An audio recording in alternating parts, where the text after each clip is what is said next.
साहेब तुमची वकिली चालू आहे ना मग हे दुसऱ्या नोकरीचं काय खूळ घेतलंय डोसक्यात? आम्हा मला वकिलीतनं पैसा मिळेल पण मला त्याचा व्यवसाय नाही करायचा. मला नाडलेल्या लोकांची मदत करायची आणि म्हणून मला वकिली करायची. ज्यांना कायदा कळत नाही पण त्यांना न्याय मिळण्याची अत्यंत गरज आहे अशा माणसांच्या मदतीकरता मला वकिली करायची. आता तू मला सांग रमा, ही नाडलेली लोक मला काय फी देणार आहेत आणि त्या फी मधनं तुमचं काय भागणार? यशवंता मुकुंदाच्या शाळेचा खर्च आहे, त्या सखूचं पण लग्न आहे. ह्या सगळ्या करता मला कुठल्याही संस्थानासमोर हात पसरायचे नाही आणि म्हणून ही दुसरी नोकरी. कळलं? आलं ध्यानात. पण साहेब मी इथं असताना मला काय बी कमी पडणार नाही बघा. आणि पैका आहेत की तुम्हीच दिलेल्या इसीसच्या चावड्या आहेत. तुम्ही माझी मस्करी केली होती आठवतंय ना?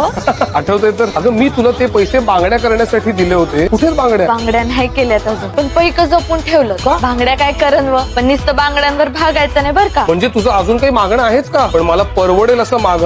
वय बांगड्या आणल्या की तू मस्ती सांग. बरं चला, तुम्हाला उशीर होतोय आणि मला बी पोरा सोरांचं आवरायचंय आणि आत्या बहिणीला स्वयंपाकात मदत करायची.